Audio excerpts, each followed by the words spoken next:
منور صبح کر لے اور روشن شام کرتا چل، تو اپنی آخرت کے واسطے کچھ کام کرتا چل، بھلا اس چند دن کی زندگی کا کیا ٹھکانہ ہے، اگر کچھ ہو سکے تو خدمت اسلام کرتا چل۔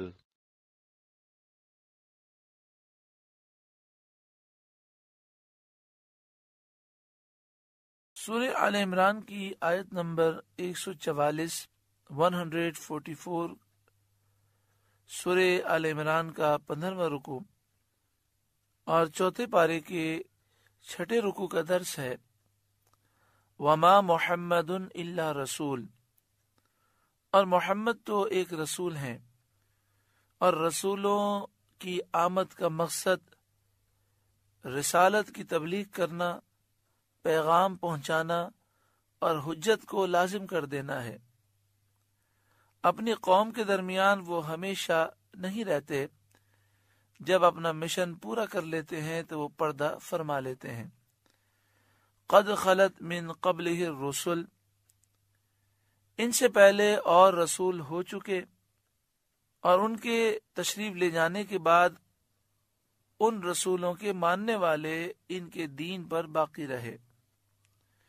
شان نزول اس آیت کریمہ کا یہ ہے کہ غزوہ احد میں جب کافروں نے پکارا کہ محمد مصطفیٰ صلی اللہ تعالی علیہ وآلہ وسلم شہید ہو گئے، اور شیطان نے یہ جھوٹی افواہ مشہور کی، تو مسلمانوں کو بہت اضطراب ہوا، اور ان میں سے کچھ لوگ میدان جنگ چھوڑ کر بھاگ گئے۔ پھر جب ندا کی گئی کہ رسول کریم صلی اللہ علیہ وآلہ وسلم تشریف رکھتے ہیں، تو مسلمانوں کی ایک جماعت واپس آئی۔ حضور نبی کریم صلی اللہ علیہ وآلہ وسلم نے انہیں بھاگنے پر ملامت کی۔ انہوں نے عرض کیا کہ ہمارے ماں باپ آپ پر قربان ہوں، آپ کی شہادت کی خبر سن کر ہمارے دل ٹوٹ گئے، اور ہم میدان جنگ میں قائم نہ رہ سکے۔ اس پر یہ آیت کریمہ نازل ہوئی، اور فرمایا گیا کہ انبیاء کے بعد بھی امتوں پر انبیاء کے دین کی فرما برداری لازم رہتی ہے۔ تو اگر ایسا ہوتا بھی کہ نبی اکرم صلی اللہ علیہ وآلہ وسلم شہید اگر ہو جاتے، تو حضور صلی اللہ علیہ وآلہ وسلم کے دین کا اتباع اور اس کی حمایت لازم رہتی، تمہیں میدان جنگ چھوڑنے کی تو اس وقت بھی اجازت نہ ہوتی۔ افَإِن مَاتَ أَوْ قُتِلَ انقلبتم علی اعقابکم، تو کیا اگر وہ انتقال فرمائیں یا شہید ہوں تو تم الٹے پاؤں پھر جاؤ گے، دین چھوڑ دو گے۔ وَمَن يَنقَلِبْ عَلَىٰ عَقِبَيْهِ فَلَن يَضُرَّ اللَّهَ شَيْئًا، اور جو الٹے پاؤں پھرے گا اللہ کا کچھ نقصان نہ کرے گا، یعنی وہ اپنا ہی نقصان کرے گا۔ وَسَيَجْزِي اللَّهُ الشَّاكِرِينَ، ان قریب اللہ شکر والوں کو صلہ دے گا، یعنی اللہ تعالیٰ انہیں صلہ عطا فرمائے گا جو دین پر ثابت رہیں اور وہ میدان جنگ سے اور دین سے نہ پھریں۔ ان کو شاکرین فرمایا، یعنی یہ شکر کرنے والے ہیں، یعنی اللہ تعالیٰ نے جو انہیں اسلام کی نعمت عطا فرمائی اس کا شکر ادا کرنے کا طریقہ یہ ہے کہ بندہ دین پر مضبوطی سے قائم رہے اور میدان جنگ سے فرار اختیار نہ کرے۔ حضرت علی مرتضی رضی اللہ تعالیٰ عنہ فرماتے تھے کہ حضرت ابو بکر صدیق رضی اللہ تعالیٰ عنہ امین الشاکرین ہیں۔ وما كان لنفس ان تموت الا باذن اللہ کتابا مؤجلا، اس آیت کریمہ میں مسلمانوں کے دل مضبوط کیے جا رہے ہیں۔ وما كان لنفس ان تموت الا باذن اللہ کتابا مؤجلا، اور کوئی جان اللہ کے حکم کے بغیر مر نہیں سکتی، سب کا وقت لکھا ہوا ہے۔ اس میں جہاد کی ترغیب ہے، اور مسلمانوں کو دشمن کے مقابلے میں بہادر بنایا جا رہا ہے کہ کوئی شخص اللہ کے حکم کے بغیر مر نہیں سکتا، چاہے وہ میدان جنگ میں چاروں طرف سے دشمن سے گھر جائے، پھر بھی اگر موت نہیں ہے تو کوئی اسے مار نہیں سکتا، اور موت آ جائے تو پھر کوئی تدبیر، کوئی طریقہ اسے موت سے بچا نہیں سکتا۔ کتاب مؤجلہ، سب کا وقت لکھا ہوا ہے، نہ اس سے پہلے موت آتی ہے نہ اس کے بعد آتی ہے، اسی وقت پر موت آتی ہے۔ وَمَن يُرِدْ ثَوَابَ الدُّنْيَا نُؤْتِهِ مِنْهَا، اور جو دنیا کا انعام چاہے ہم اس میں سے اسے دیتے ہیں۔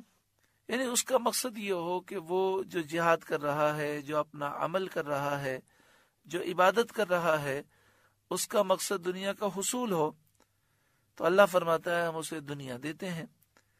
وَمَن يُرِدْ ثَوَابَ الْآخِرَةِ نُؤْتِهِ مِنْهَا، اور جو آخرت کا انعام چاہے ہم اس میں سے اسے دیتے ہیں۔ اس سے معلوم ہوا کہ دار و مدار نیت پر ہے، جیسا کہ بخاری شریف، مسلم شریف اور دیگر احادیث کی کتابوں میں یہ حدیث پاک ہے، انما الاعمال بالنیات، کہ اعمال کے ثواب کا دار و مدار نیتوں پر ہے۔ وَسَنَجْزِي الشَّاكِرِينَ، اور قریب ہے کہ ہم شکر کرنے والوں کو صلہ عطا کریں گے، انہیں آخرت میں بڑے اعلی مقامات عطا فرمائیں گے۔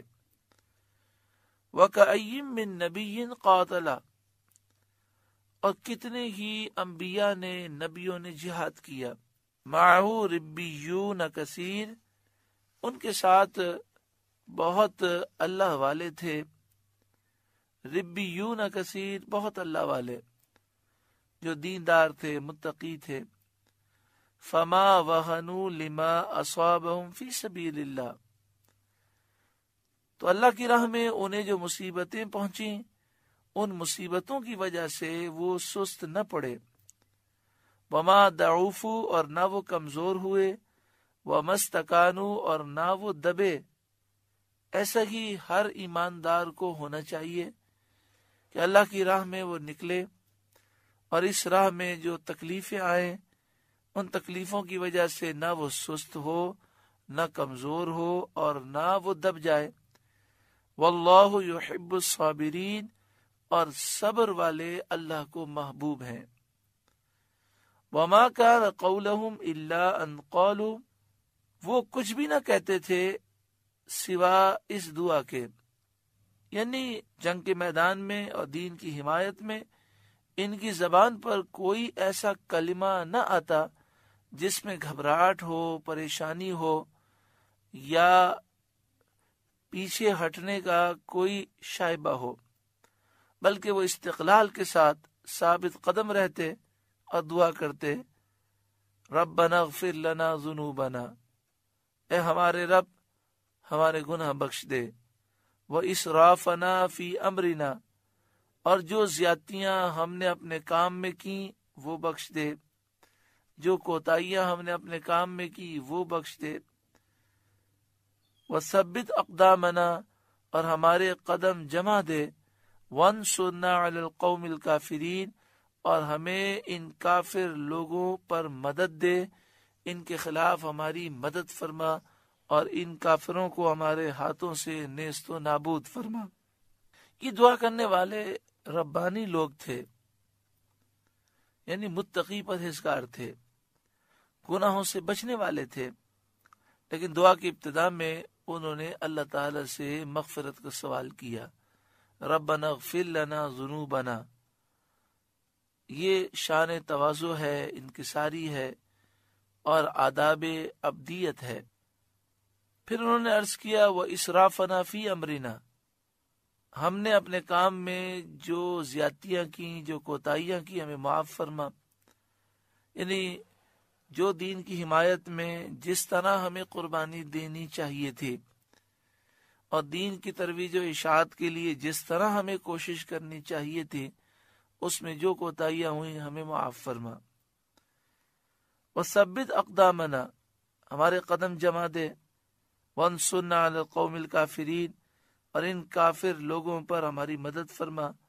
اس سے معلوم ہوا کہ حاجات کو طلب کرنے سے پہلے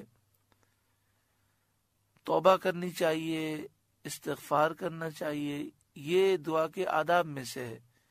تو پہلے دیکھیں استغفار کیا گیا، توبہ کی گئی، اور پھر دعا کی گئی کہ اللہ ہمارے قدم جما دے اور ہمیں فتح عطا فرما۔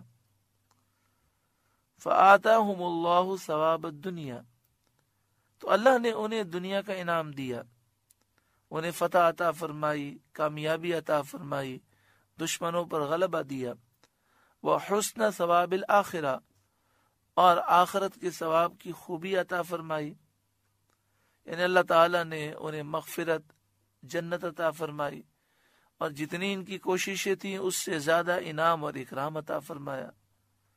واللہ یحب المحسنین، اور اللہ نیکی کرنے والوں کو پسند فرماتا ہے اور نیکی والے اللہ کو پیارے ہیں۔